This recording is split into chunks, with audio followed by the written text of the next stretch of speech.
羡慕女明星们一直都能保持好身材。但减重没有捷径，除了外，就是在饮食上做好控管。盘点演艺圈内5大减重出名女星，公开私密瘦身食谱，学习养出好身材。安心亚前阵子靠着自创的15分钟跑步法，在1个月内瘦下7公斤，而且安心亚透露，她不会特别节食，但会以水煮餐来替代，包括水煮鸡胸肉当主食，早餐吃地瓜，搭配水煮蔬菜，尤其秋葵、菇类跟花椰菜还可以补充膳食纤维。如果真的肚子饿，就会吃芭乐、香蕉等糖分低的水果。季晴也曾经在1个月内减掉8公斤及缩小腰围7寸。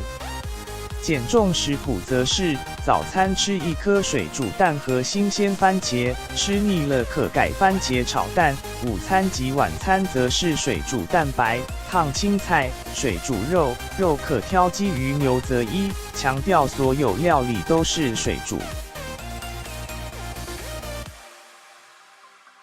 邓紫棋从去年开始明显瘦下来，成功告别婴儿肥。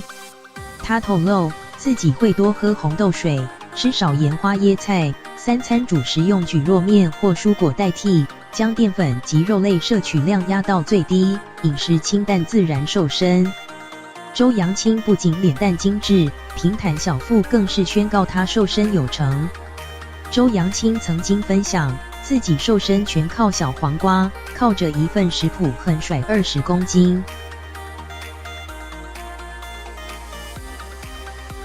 第1天早餐，黄瓜1根加水煮鸡蛋1颗加黑咖啡1杯午餐，番茄1颗加水煮鸡蛋1颗晚餐，优酪乳1杯加黄瓜1根。第2天早餐，黄瓜1根加无糖咖啡1杯午餐，水煮鸡蛋1颗加苹果1颗加优酪乳1杯晚餐，蜂蜜水1杯加黄瓜1根加优酪乳1杯。第3天早餐，燕麦粥1碗加黄瓜1根午餐，清蒸鱼1条加大量水煮青菜晚餐，优酪乳1杯加黄瓜1根。小珍则是近期瘦身女王代表，虽然罹患多囊性卵巢症候群暴肥，但从去年开始减肥，至今已经成功减下41公斤。